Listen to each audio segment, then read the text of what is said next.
Hello बच्चों, let's see this question. This question says the ratio of electron and hole current in a semiconductor is 7/4 and ratio of drift velocity of electron and hole is 5/4. Ratio of electron and hole is 5/4. Then the ratio of the concentration of electrons and the holes will be.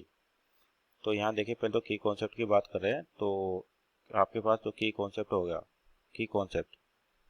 तो यहाँ पे देखिए holes और electron की आपकी संख्या दे रखी है। इसका मतलब ये डोप्ड सेमीकंडक्टर है, डोप्ड सेमीकंडक्टर कि अपने पास जब प्योर सेमीकंडक्टर में इम्प्योरिटीज मिलाई जाती है आपके पास, तो वो कहलाता है डोप्ड सेमीकंडक्टर। और जनरली थर्ड ग्रुप और फिफ्थ ग्रुप की इम्प्योरिटी आपके पास फोर्थ ग्रुप में मिलाई जाती है, यानी कि इम्प्योर सेमीकंडक्टर। तो अब यहाँ पे देखिए आपके पास जो रिलेशन दे रखा है कि आपको रेशियो दे रखा है कि होल और इलेक्ट्रॉन का रेशियो दे रखा है और ड्रिफ्ट वेलोसिटी का रेशियो दे रखा है, तो कंसंट्रेशन चाहिए अपने को।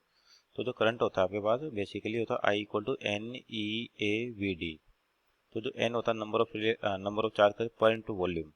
तो ये चीज़ कंसंट्रेशन यानी कि एन की वैल्यू बतानी है अपने को। तो देखिए दो वैल्यू दे रखी है, यानी कि आपका जो करंट है प्रोपोर्शनल टू क्या होगा, एक तो आपको एन और ई चार्ज हो गया, ए एरिया होगा, ड्रिफ्ट वेलोसिटी वी डी, यानी कि आई प्रोपोर्शनल टू क्या हो जाएगा वी डी इंटू एन। तो वी डी ड्रिफ्ट वेलोसिटी होगी आपको I2, यानी कि I hole upon I electron I hole upon I electron, ये लिख सकते हैं। आपको दे रखा है यहाँ पे होल करंट और इलेक्ट्रॉन करंट। तो यानी कि hole density upon electron density into drift velocity किसकी, होल्स की, डिवाइड बाय ड्रिफ्ट वेलोसिटी किसकी, इलेक्ट्रॉन की। तो आपको कंसंट्रेशन चाहिए यानी कि N hole upon N electron. तो ये कितना हो जाएगा I H upon I E. Hole current कितना आपको, रेशो होल आपको दे रखा है इलेक्ट्रॉन और होल करंट का 7/4।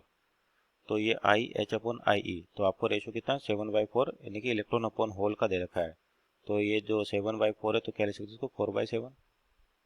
और आपके पास ये नीचे की ओर जाएगा drift velocity of hole upon drift velocity of electron. तो इलेक्ट्रॉन की आपके पास कितनी रेशो 5/4। तो ये तो आपका सही है, यानी कि 5/4। तो यहाँ से दोनों को डिवाइड करें तो आपको hole density upon electron density जो आ जाएगी 5/7 आ जाएगी।